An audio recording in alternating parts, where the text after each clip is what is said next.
Dr Labos for more. He's an epidemiologist and cardiologist in Montreal. Let me get your reaction to Montreal opening up. And it just sounds so foreign for us to say indoor dining. What's your thought?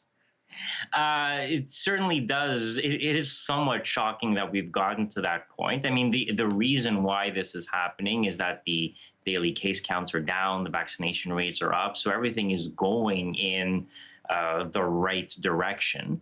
That being said, a little bit of caution is still justified. While the cases are low, they are obviously not at zero. And so there is still COVID circulating in the community. But the risk of you catching COVID from someone else is obviously much, much lower, which is why the government is loosening these restrictions. The key going forward is going to be, can the government monitor the situation and realize that if things start to turn in the other direction, can some of these restrictions be clawed back a little bit? Because don't forget, last summer of 2020, things were relatively good across this country. And it was in the fall when cases started to go up again. So we're going to have to be a little bit careful come the fall. Could the situation start to worsen? The big wild card being the new variant, specifically the Delta variants. Those could potentially cause a surge of cases if we're not careful.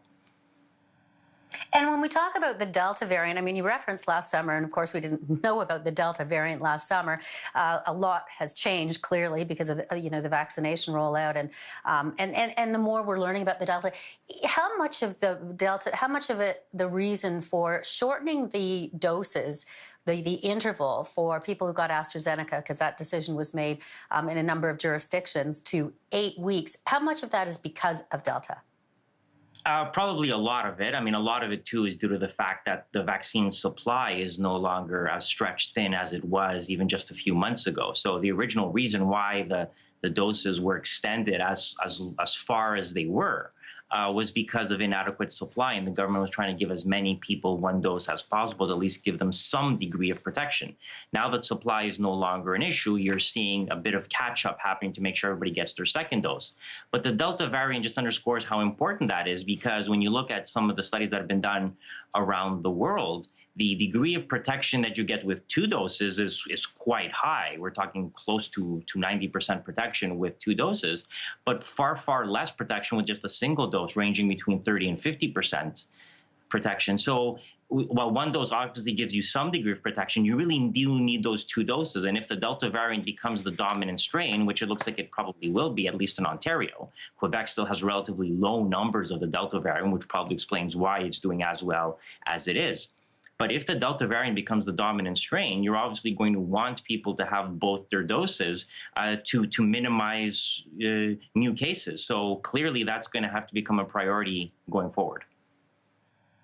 We're also hearing a little bit about Novavax today, Dr. Labos, and is saying it's with their studies that they've done that it's 90% effective against COVID-19 and against some of the variants. We've got a lot of vaccines coming in, so I wanted to get your reaction to the Novavax study and whether or not it could be a game changer for the developing countries. Right. So it's probably not going to matter much in Canada, where we, at this point, it looks as if we have more than adequate supply to vaccinate our entire population. But we can't forget there's a whole world out there. And many of the people in that world do not have access to vaccines in the same way that we do. And so we're going to have to think of COVID not just as a local problem, but as a global problem, because if we do not vaccinate the rest of the world, there will continue to be COVID. There will be outbreaks in other countries, and new variants are going to emerge from these hotspots. It is not an accident that the major variants emerged from places like the UK, South Africa, Brazil, and India, where there was a lot of COVID going on at the time, because the more you allow the virus to replicate, the more likely it is to mutate and cause a new variant. So if we want to limit the development and the spread of new variants, if we don't want to see an epsilon variant, we have to vaccinate the whole planet, even the people who don't have access to vaccines. And so the more companies that you have making doses, the easier that is going to be. And so the arrival of Novavax is just going to make that global vaccination strategy just a little bit easier. Yeah, and easier on another front too. I gather it just needs standardized refrigeration, which kind of helps out as well. Dr. Labos, thank you very much for your time. My pleasure. Take care.